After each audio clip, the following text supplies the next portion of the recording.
కాలేజీలో చదివేటప్పటి నుంచి మీ పోస్టర్లో ఓ పేరు లేని సినిమా సినిమా స్టార్ట్ అయిన తర్వాత థియేటర్ అని పడుద్ది, అక్కడ నుంచి రన్ అవుద్ది. అంటే మాకు తెలిసిన కల్ట్ మీరు, అంటే నా కల్ట్ అనేది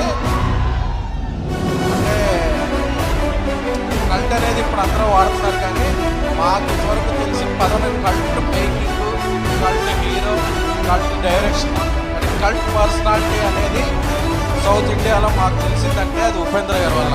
ఎందుకంటే అదొక ఓం అయినా ఏ అయినా అసలు ఏ సినిమా అయినా, అంటే మీ సినిమాలు చూస్తాకే అంటే మార్నింగ్ షో బ్లాక్ టికెట్లు కొనుక్కుని వెళ్ళి మీ సినిమాలు చూసేవాళ్ళం. ఎందుకంటే మీరు ఒక అమ్మాయిని ముగ్గురు అమ్మాయిలు ఒకేసారి ప్రేమిస్తారు,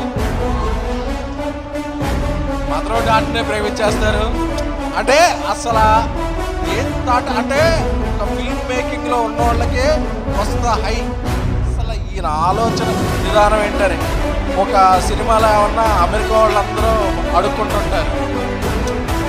సో ఆ థాట్స్కి వీఆర్ బిగ్ ఫ్యాన్స్ సార్. ఎందుకంటే అది కర్ణాటక అని కాదు, ఆంధ్ర అని కాదు, బట్ మీ సినిమాలు ఏ లాంగ్వేజ్లో చూసినా మీకు అందరూ ఫిదా అయిపోతారు సార్. ఎందుకంటే అది మీ యాక్టింగ్ ఏజెంట్, మీ మేకింగ్ ఏజెంట్, మీ థాట్ ప్రాసెస్కి I'm very very very big fan sir.